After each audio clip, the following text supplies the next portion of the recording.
Dictation 100 शब्द प्रति minute. 5 second बाद शुरू। शुरू। बेरोजगारी हमेशा से चुनौती रही है। संकट इसलिए भी गंभीर होता जा रहा है कि इस समस्या के कारण हमारा सामाजिक सांस्कृतिक ताना बाना छिन्न भिन्न होता जा रहा है।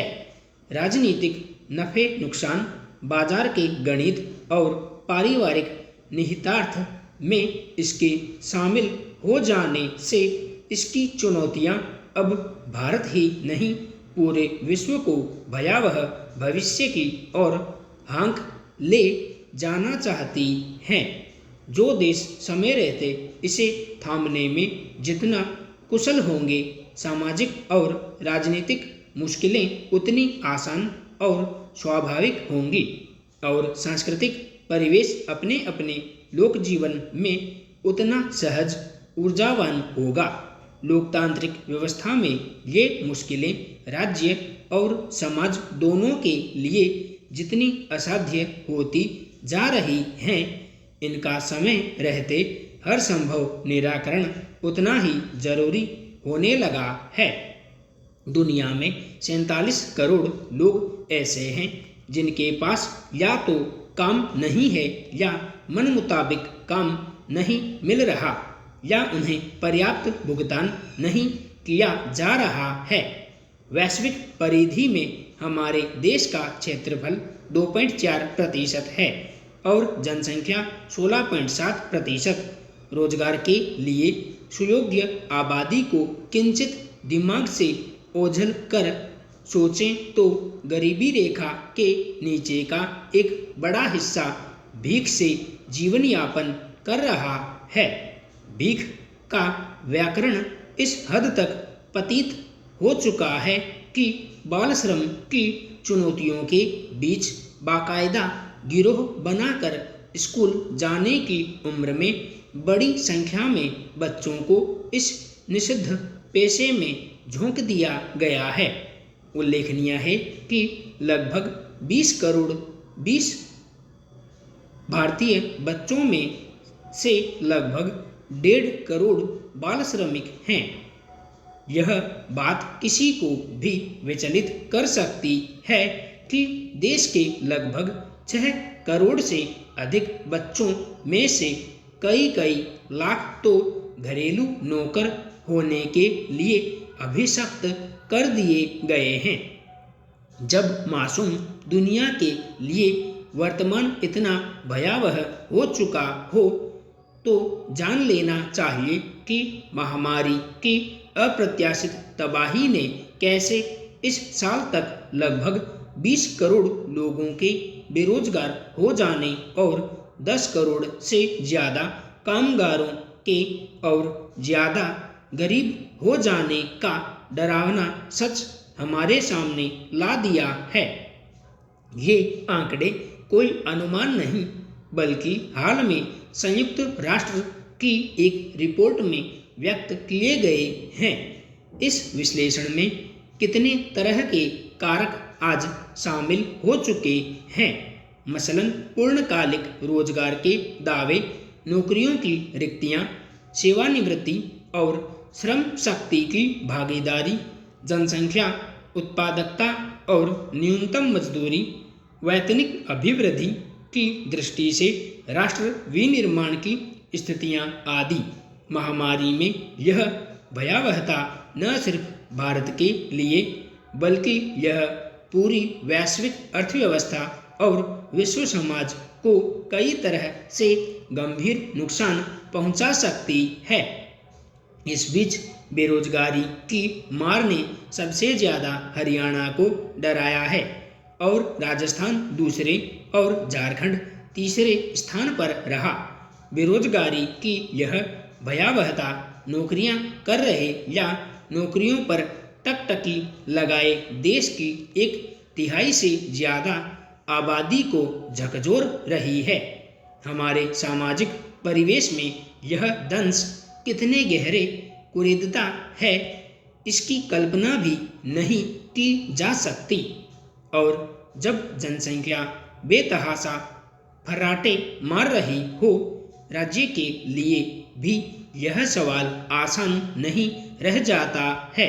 नीति निर्माता, समाज विश्लेषक इस हालात को चाहे जैसे रेखांकित करें, इससे समाज में, सियासत में अथवा हमारे सांस्कृतिक परिदृश्य में कड़वाहट जनसंख्या वृद्धि के अनुपात में बढ़ते जाना एकदम स्वाभाविक है।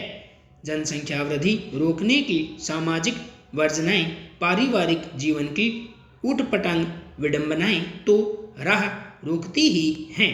राज्य के पास संसाधनों की भी सीमाएं हैं और जरूरतें अथाह। ऐसे में क्या किया जाए?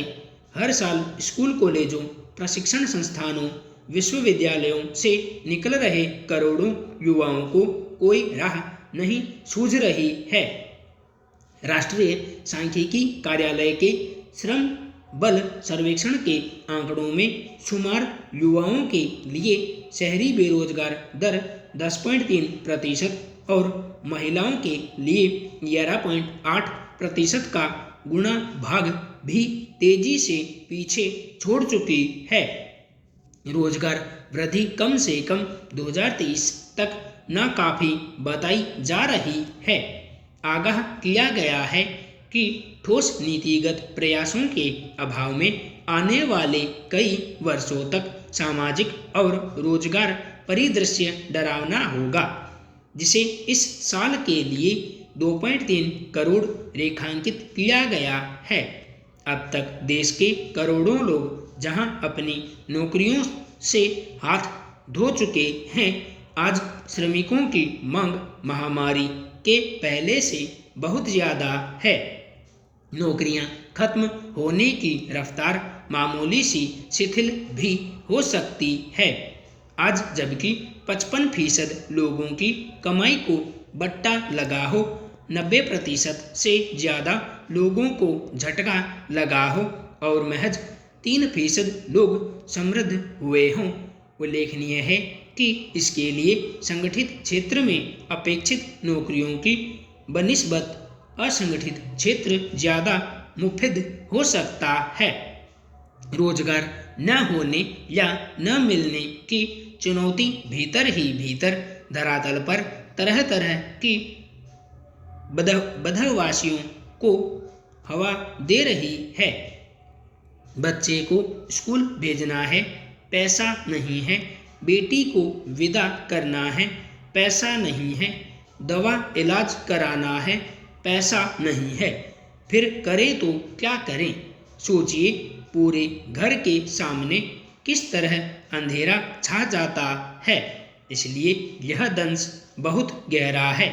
फिर यह दंश भला कैसे हमारे पूरे सामाजिक सांस्कृतिक परिवेश को चैन से रहने दे सकता है। सुबह हुई नहीं कि लोग लाखों की तादाद में सस्ते सरकारी राशन की दुकानों की ओर दौड़ पड़ते हैं। घर में एक एक चम्मच तेल, चीनी, कप भर चावल, दाल, एकाध किलो आलू तक के लिए रसोई स्त्रियों को काट खाने दौड़ती है। यह वही दंश है जो देश की 80% आबादी में हर घर को मथता रहता है 24 घंटे। इस बीच कुछ लोग ऐसा भी हाँकने से बाज नहीं आते कि बेरोजगारी बढ़ने से गरीबी कम होती है। वह कैसे? जवाब में उनके कुतर्क भांति भांति की असंगत बातें और अधिक विभ्रम में धकेल देती हैं। कहा जाता है कि गरीबी और बेरोजगारी तो ऊपर वाले की देन है और बेटी की विदाई का मुहूर्त जन्म के पहले से किस्मत में लिखा होता है। तब गरीब परिवारों की बेटियों के लिए भला बेचारे घर वाले क्या कर सकते हैं? ठीक से सोच लेने के बाद पता चलता है कि ऐसी वैचारिक दरिद्रताओं को भी बेरोजगारी ही पालती पोसती है। बड़े बड़ों के पेंच ढीले कर देती है। चूंकि सबके दाता राम, तो जमाने से लोक जीवन में ऐसी बातें आम जनमन में भी घुली आ रही हैं कि पैसे के सब दास हैं, इसको करो प्रणाम, मंदिर में पैसा धरो, खुश होंगे भगवान। संपूर्ण विराम।